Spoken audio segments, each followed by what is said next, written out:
अन्य समाचार सूरतथी SVNIT college एकवार फरी विवादों में आवी छे। SVNIT कॉलेज बनी छे तमाशानो अड्डो। एंटरटेनमेंटना नामे जोखमी कार स्टंट कराया। मंजूरी लीधी कार शोनी ड्रिफ्टिंगना करतबो बताव्या। SVNIT केम्पसमां रविवारे मोडी रात सुधी प्रोफेसरोनी हाजरीमां कार अने बाइकना स्टंट करवामां आव्या। त्यारे सवाल उठे छे कि जो कोई दुर्घटना घटे तो जवाबदार कोण हशे।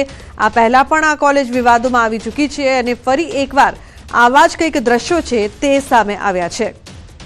तो तमाशानो अड्डो बनी गई है कॉलेज। ते प्रकारना दृश्यो अहींया जोवा मळी रह्या छे। प्रोफेसर्सनी हाजरीमां जोखमी कार स्टंट करवामां आवी रह्या छे।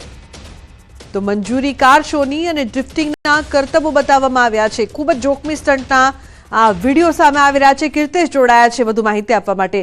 कीर्तेश, आटली मोटी जे घटना घटी रही छे, जो कोई दुर्घटना थाय तो जवाबदार कोण अने आज कॉलेज एकवार फरी विवादोमां आवी? बिल्कुल कही शकाय सूरतना पीपलोद विस्तारमां आवेलुं SVNIT कॉलेज फरी एक वखत विवादमां आव्युं छे। थोड़ा समय पहला रेकिंग बाद जे प्रकारे रविवारे मोडी सांजे आ कॉलेजना केम्पसमां प्रोफेसरोनी हाजरीमां गाड़ी अने फोर व्हीलर द्वारा स्टंट करवामां आव्या हता। आ जोखमी स्टंट छे जेनी कोईपण जातनी मंजूरी लेवामां नथी आवी अने प्रोफेसरोनी हाजरीमां आ प्रकारना स्टंट કેટલું વ્યાજબી છે, કારણ કે જે પ્રકારે સ્ટંટ કરવા માટે ખાસ માણસો હોય છે, ખાસ જગ્યા હોય છે ને તેની મંજૂરી લેવામાં આવતી હોય છે, પણ અહીંયા તો કોઈ પણ મંજૂરી વગર જે પ્રકારે સ્ટંટ કરવામાં આવ્યા છે જેને લઈને ત્યાં હાજર લોકોના જીવનું જોખમ ઊભું થાય તે પ્રકારના સ્ટંટ હતા। જો કે સોશિયલ મીડિયામાં વિડીયો વાયરલ થતા હવે આ મામલે પોલીસ કયા પ્રકારની કાર્યવાહી કરે તે જોવાનું રહ્યું। બિલકુલ કીર્તેશ, આભાર સમગ્ર માહિતી બદલ। તો હવે શું કાર્યવાહી થશે તે જોવાનું રહ્યું।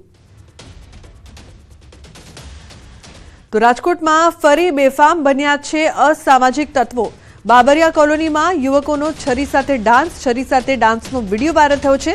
પ્રસિદ્ધિ મેળવવા યુવકોએ બનાવ્યો હતો વિડીયો। બે યુવકોનો ડાન્સનો વિડીયો વાયરલ થઈ રહ્યો છે। તો છરી સાથે ડાન્સનો આ વિડીયો અનેક સવાલો ઉપસ્થિત કરી રહ્યો છે। એકવાર ફરી રાજકોટમાં આ દ્રશ્યો જોવા મળી રહ્યા છે।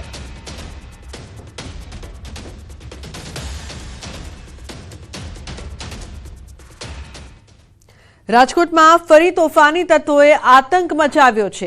શહેરના માલવીયાનગર પોલીસ સ્ટેશન વિસ્તારમાં આવતા અમરનગર ખાતે લુખ્ખા તત્વોથી કંટાળી જઈ સ્થાનિકો ડીસીપીની કચેરી સુધી દોડી ગયા।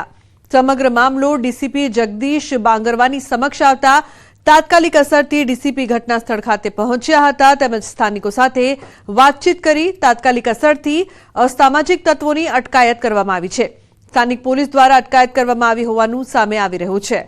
तो પોલીસે અસામાજિક તત્વોની અટકાયત કરી છે, પરંતુ રાજકોટમાં તોફાની તત્વો સતત બેફામ બની રહ્યા છે જેમના પર લગામ જરૂરી। એક તરફ રાજકોટમાં દ્રશ્યો સામે આવ્યા કે જ્યાં જે જાહેરમાં ડાન્સ કરી રહ્યા છે તોફાની તત્વો છરી સાથે કોઈપણ જાતનો કાયદાનો ભય નથી, તો બીજી તરફ કાર્યવાહીના પણ દ્રશ્યો સામે આવ્યા છે। તો માલવીયાનગરમાં આતંક લોકોએ ડીસીપીને ફરિયાદ કરી હતી, જે બાદ કાર્યવાહી પણ કરવામાં આવી છે।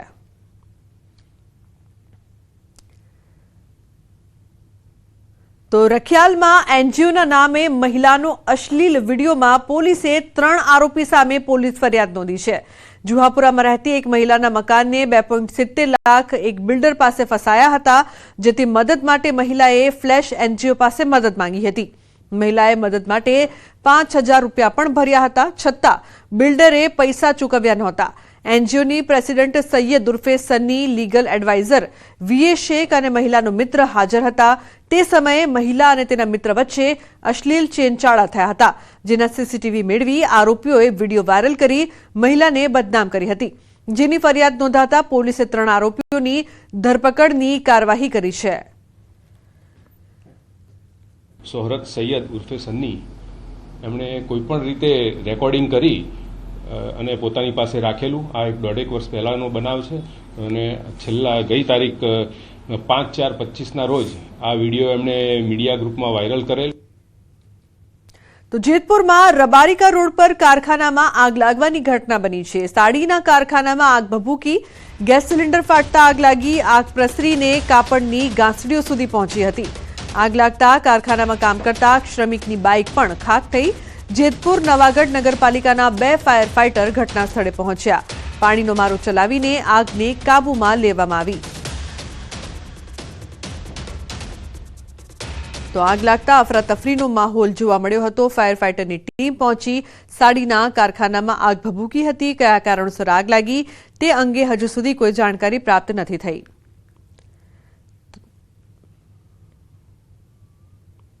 બનાસકાંઠાના ડીસા હાઈવે વિસ્તારમાં આગ લાગવાની ઘટના। ઇસ્કોન કોમ્પ્લેક્સ નજીક આગનો બનાવ બન્યો। કચરાના ઢગલામાં આગ લાગતા અફરાતફરી મચી। આગ લાગી તે સ્થળ પર ઇસ્કોન કોમ્પ્લેક્સના વીજ મીટરો પણ લાગેલા। આગના કારણે વીજ મીટરોને પહોંચ્યું છે મોટું નુકસાન। પાલિકાના ફાયર ફાઇટરે ઘટના સ્થળે પહોંચીને ચલાવ્યો પાણીનો મારો। તો ફાયર ફાઇટરની જહેમત બાદ આગ પર કાબુ મેળવવામાં આવ્યો છે।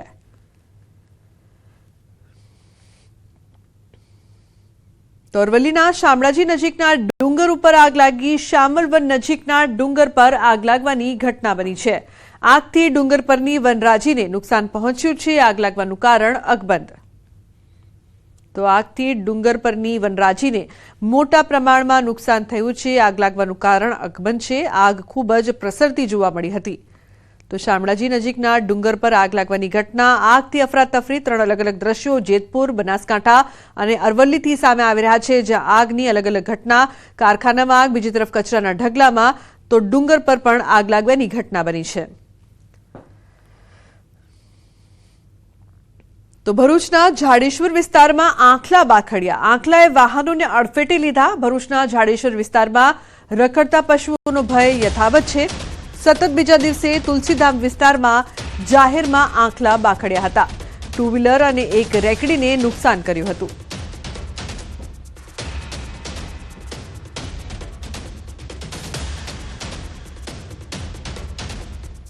તો અન્ય સમાચાર જૂનાગઢથી। જૂનાગઢના વિસાવદરના કાસિયાનેસ વચ્ચે 2 સિંહો રેલવે ટ્રેક પર આવી ચડ્યા। અમરેલી વેરાવળ રૂટની ટ્રેનના પાયલોટે સમય સૂચકતા વાપરી ઇમરજન્સી બ્રેક લગાવી। આ અંગે વન વિભાગને જાણ કરવામાં આવતા ફોરેસ્ટ ટ્રેકરનો સ્ટાફ ઘટના સ્થળે આવી પહોંચ્યો। સિંહોને જંગલ તરફ રવાના કર્યા હતા।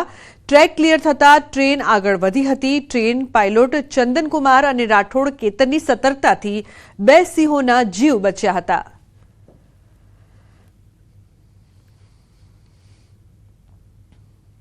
તો સુરત પોલીસે 2-3 દિવસ પહેલા મોટા પ્રમાણમાં ગાંજાનો જથ્થો ઝડપી પાડ્યો છે। જે મામલે પોલીસે આરોપી કેનિલ પટેલને ઝડપી પાડ્યો હતો। ત્યારે તપાસ દરમિયાન વધુ એક આરોપી અક્ષયનું નામ સામે આવતા પોલીસે મુંબઈથી ધરપકડ કરી હતી। કાપોદ્રા પોલીસ અને આરોપી અક્ષયને કોર્ટમાં રજૂ કરીને રિમાન્ડ મેળવ્યા હતા। આ દરમિયાન પૂછપરછમાં મુંબઈના વાશી નેરુલમાં રહેતા સિદ્ધાર્થ પાસેથી ગાંજો મંગાવ્યો હોવાનું સામે આવ્યું। આરોપી સિદ્ધાર્થ પાસેથી કેનિલ પટેલે ગાંજો મંગાવ્યો હતો। સિદ્ધાર્થ ટેલિગ્રામ દ્વારા કેનિલના સંપર્કમાં આવ્યો હતો। રૂપિયાની જરૂર હોય અક્ષય ગાંજો સપ્લાય કરતો હોવાની કબૂલાત કરી। કેનિલ પાસેથી પોલીસને 29.94 લાખની કિંમતના 998 ગ્રામ હાઇબ્રિડ ગાંજો મળી આવ્યો હતો। પોલીસે સમગ્ર મામલે વધુ તપાસ હાથ ધરી છે।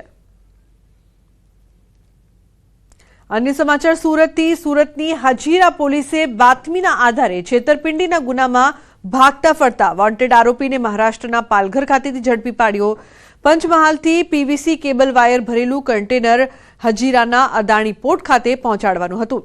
આરોપી અમિત યાદવ અને તેના સાગરીતોને સાથે મળીને 50,42,000 રૂપિયાના કેબલ ભરેલું કન્ટેનર હજીરા અદાણી પોર્ટ સુધી ન પહોંચાડીને કંપની સાથે છેતરપિંડી કરી હતી। હજીરા પોલીસ સ્ટેશનમાં ફરિયાદ નોંધાયા બાદ પોલીસ 3 મહિનાથી આરોપીઓની શોધખોળ કરી રહી હતી।